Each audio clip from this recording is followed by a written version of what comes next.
APJ Abdul Kalam की कहानी बहुत समय पहले की बात है। तमिलनाडु के एक छोटे से टापू रामेश्वरम में एक छोटा सा लड़का रहता था। उसका घर बहुत साधारण था, पर उसकी आंखों में आसमान के सितारों को छूने के बड़े बड़े सपने पलते थे। उस लड़के के पिता के पास एक लकड़ी की नाव थी, जिससे वे लोगों को समुद्र के एक किनारे से दूसरे किनारे ले जाते थे। घर में पैसे बहुत कम थे, लेकिन पढ़ाई की लगन इतनी थी कि वह लड़का सुबह 4 बजे उठकर गणित पढ़ने जाता था। अखबार और वो छोटी सी साइकिल। जब वो लड़का सिर्फ 8-10 साल का था, तब उसने तय किया कि वह अपने पिता की मदद करेगा। सुबह सुबह जब सूरज भी ठीक से नहीं उगता था, वो लड़का स्टेशन जाता। चलती ट्रेन से गिरते हुए अखबारों के बंडल उठाता और अपनी छोटी सी साइकिल पर पूरे शहर में घर घर जाकर अखबार बांटता था। उन अखबारों को बांटते बांटते वो खुद भी खबरें पढ़ता और दुनिया के बारे में जानता। आसमान की ओर उड़ान। एक दिन स्कूल में टीचर ने पक्षियों के उड़ने के बारे में समझाया। उस लड़के को वह बात इतनी पसंद आई कि वह समुद्र किनारे गया और घंटों पक्षियों को उड़ते हुए देखता रहा। उसने ठान लिया कि एक दिन वह भी आसमान की गहराइयों में उड़ेगा। पैसे नहीं थे तो क्या हुआ? उसने दिन रात मेहनत की, स्कॉलरशिप जीती और इंजीनियर बनने के लिए कॉलेज पहुंचा।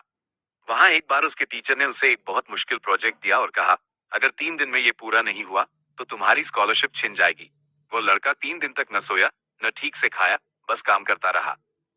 जब टीचर ने उसका काम देखा, तो वे दंग रह गए और बोले, मुझे तुम पर गर्व है। मिसाइल मैन का जादू। वही अखबार बेचने वाला लड़का बड़ा होकर हमारे देश का सबसे बड़ा वैज्ञानिक बना। उसने ऐसी मिसाइलें बनाई जो भारत की रक्षा करती हैं। दुनिया उन्हें मिसाइल मैन कहने लगी। लेकिन उनकी कहानी यही खत्म नहीं हुई। अपनी सादगी और मेहनत की वजह से वह एक दिन भारत के सबसे ऊंचे पद यानी राष्ट्रपति बने। राष्ट्रपति भवन में रहने के बावजूद उनके पास सिर्फ 2 जोड़ी कपड़े, कुछ किताबें और एक वीणा संगीत वाद्य यंत्र थी। उन्हें सबसे ज्यादा खुशी तब मिलती थी जब वे बच्चों से बात करते थे। इस कहानी की अनमोल बातें बच्चों के लिए बचपन की मेहनत रंग लाती है। जो लड़का कभी अखबार बांटता था, एक दिन उसी की फोटो अखबारों के पहले पन्ने पर छपी। सपनों की कोई सीमा नहीं।